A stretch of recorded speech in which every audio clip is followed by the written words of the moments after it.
যে ইউনিফর্মের কয়েকশো সদস্য রাজনৈতিক নেতাদের মতো বক্তৃতা দিয়েছেন, লুটতরাজ করেছেন, অন্যায় করেছেন, নির্যাতন করেছেন, পুলিশ জনগণের বন্ধু হবে এটি ভাবতে কঠিন হবে।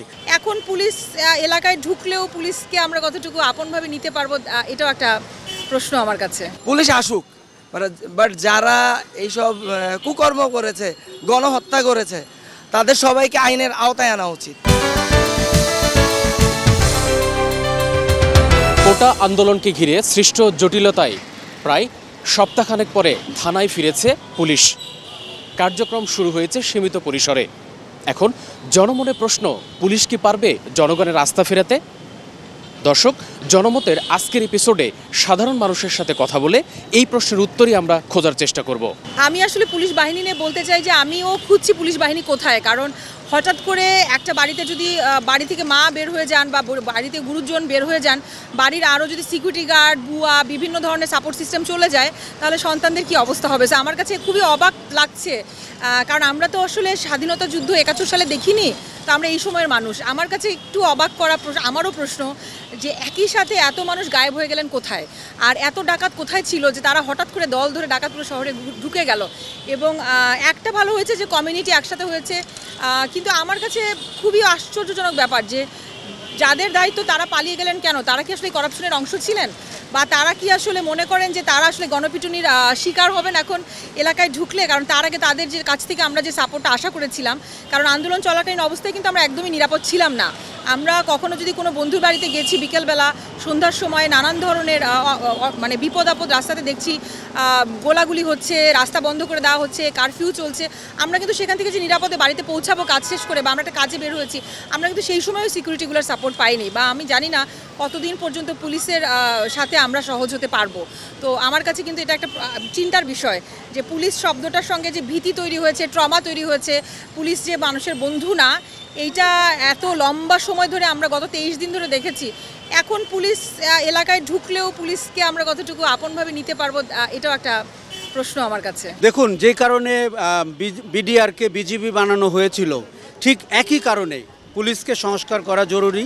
পুলিশের নাম পরিবর্তন করতে হলে করতে হবে, নাম না পরিবর্তন করতে হলে এই ইউনিফর্ম, যে ইউনিফর্ম আবু সাইদকে হত্যা করেছে, মুগ্ধকে হত্যা করেছে, সেই ইউনিফর্ম দিয়ে আপনি কি শ্রদ্ধা আদায় করতে পারবেন?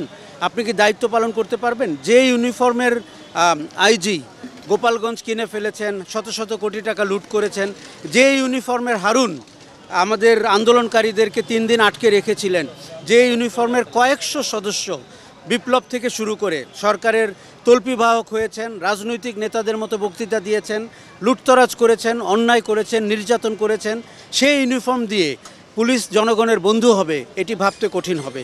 আমার ধারণা 99% পুলিশ সদস্য এই দুষ্কর্মের সাথে যুক্ত ছিলেন না, তারাও এই ইউনিফর্মটিকে গ্রহণ করতে পারছেন না, কেননা তাদের কোনো সদস্য এটি নিয়ে বাংলাদেশের মানুষের উপরে অত্যাচার করেছেন। পুলিশ বাহিনীর সংস্কার প্রয়োজন, কারণ আমরা জানি পুলিশের বিভিন্ন ক্ষেত্রেই ওরা স্বৈরাচারের দালালিতে লিপ্ত ছিল। বিভিন্ন পুলিশ তাদেরকে হুট করে সব কিছু একদিনে সম্ভব না, আসলে সময় নিয়ে এগুলোকে যাচাই বাছাই করে তাদের বিরুদ্ধে প্রমাণাদি নিয়ে তাদের বিরুদ্ধে উদ্যোগ নেওয়া দরকার। পুলিশ বাহিনীকে ঢালাওভাবে সংস্কার করে, এটা হচ্ছে রাষ্ট্রীয় সরকারি পক্ষ থেকে এটাকে আলাদা করে সম্পূর্ণ ওদেরকে কি স্বতন্ত্রিকভাবে গড়ে তুললে, তাহলে এটা পুলিশ বাহিনী দেশ গঠনের ভূমিকা রাখবে আমি আশা করি। আইন শৃঙ্খলা বাহিনীর ভূমিকাটা আমরা সবাই আমাদের মিডিয়াতেই দেখলাম, ফেসবুকে দেখেছি, টিভিতে দেখেছি। এটা নিয়ে আসলে বলার কিছু নাই, হয়তোবা তারা সিস্টেমের কমান্ডে এই কাজগুলো, মানে তারা ছাত্রদের উপর যা যা করেছেন এগুলো হয়তোবা সিস্টেমের থেকে আসছে, কমান্ড এসেছে, এই অনুযায়ী ফলো করছে। এখন তো সব ঠিকঠাক, দেখা যাক, আল্লাহ ভরসা, ইনশাআল্লাহ সব ঠিক হবে। আর হয়তো বা সামনেও ভবিষ্যতে আইন শৃঙ্খলা বাহিনী আমাদের সাথেই থাকবেন ইনশাআল্লাহ। আমাদের যে মূল কথা হচ্ছে যে প্রত্যেকটা রাষ্ট্রের প্রত্যেকটা সেক্টরের সংস্কার দরকার। মানে এই বিজয়টা হচ্ছে মূলত তারুণ্যের বিজয়। আমি শুধু ছাত্রদের বিজয় বলবো না, তারুণ্যের। এবং এই তারুণ্যের বেশিরভাগ অংশ 99% হচ্ছে ছাত্ররাই ছিল। পুলিশের ভিতরে একটা বিশাল সংস্কার তারা করবে এবং সেটার জন্য গবেষণা হচ্ছে, খুব দ্রুতই আপনারা জানতে পারবেন। সেই মানে গবেষণামূলকই হওয়া উচিত, হুটহাট করে কিছু হবে না। টাইমটা খুব কম আমাদের, মাত্র 5 তারিখের পরে আজকে হচ্ছে 10 তারিখ, একেবারে শর্ট টাইম। এর মধ্যে অনেক ইন্টারন্যাশনাল বা ন্যাশনাল অনেক কিছু এখন চ্যালেঞ্জ আছে। এটা তো দীর্ঘদিনের প্র্যাকটিস ছিল পুলিশের, এবং পুলিশ ডিপার্টমেন্ট তাদের সোর্স তাদের সব কিছু একটা প্র্যাকটিস ছিল, দীর্ঘদিনের প্র্যাকটিস।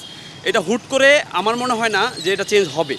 কিন্তু তাদের পিছন দিয়ে একটা প্রেশার আছে, এই তারুণ্যের প্রেশার আছে। ওই প্রেশারের কারণে তারা অনেক কিছু করতে বাধ্য হবে। আমি বলবো বাধ্য হবে, আমি বলতেছি তারা উইলিংলি করবে, আমি এখন বিশ্বাস করি না, কিন্তু করতে বাধ্য হবে। এবং তাদের করা উচিত প্রথমত জনগণের আস্থা অর্জন করা উচিত, যে আসলে আমরা আমি ইউরোপে, ফ্রান্সে অনেক দেশে ঘুরছি। আমি একজন শিল্পী, আর্টিস্ট, পেন্টিং করি।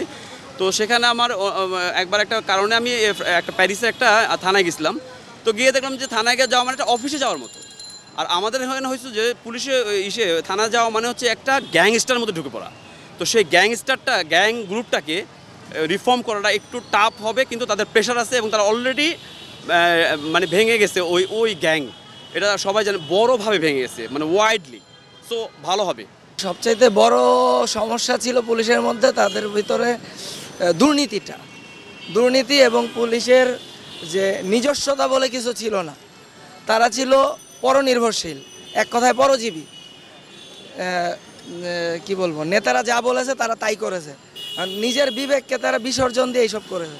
এখন পুলিশ আসুক, বাট যারা এইসব কুকর্ম করেছে, গণহত্যা করেছে, তাদের সবাইকে আইনের আওতায় আনা উচিত এবং তাদের দৃষ্টান্তমূলক শাস্তি দেওয়া উচিত। আমার কাছে মনে হয় যে যেই সিভিয়ার লেভেলের ট্রমাটা আমরা পারিবারিকভাবে, দলগতভাবে পুরো দেশ পেয়েছি, এই ট্রমাটা যদি কেউ নিজে থেকে ভুলে যেতে না পারে দ্রুত, পুলিশ দেখলে আমাদের গা ছমছম করবে। আমি একজন সাধারণ মানুষ মনে করি যে আজকে যদি আমি রাস্তাতে বিপদে পড়ি, আমি যদি রাস্তায় দেখতে পাই তিনটা মানুষ, একজন সাধারণ নাগরিক, একজন পুলিশ এবং আরেকজন অনেক ধনী ব্যক্তি কোনো একজন, আমি কি পুলিশের কাছে যাব, নাকি আমি ধনী ব্যক্তির কাছে যাব, নাকি আমি সাধারণ মানুষের কাছে যাব? আমার মনে হয় উত্তর খুবই সহজ, আমি একজন সাধারণ মানুষের কাছে দৌড়ে যাব। কারণ দেশ যখন সর্বোচ্চ রকমের বিপদে পড়েছে এবং আমাদের জেনারেশন আমরা প্রথম এত বড় একটা আন্দোলন দেখেছি, আমরা কিন্তু সাধারণ মানুষকে পাশে পেয়েছি, আমরা পুলিশকে পাই নাই। তো আমি আশা করব যে পুলিশ সর্বোচ্চ চেষ্টা করবে মানুষের বন্ধু হওয়ার, কারণ তাদের পেশাটাই মানুষের পাশে দাঁড়ানোর, পাশে থাকার।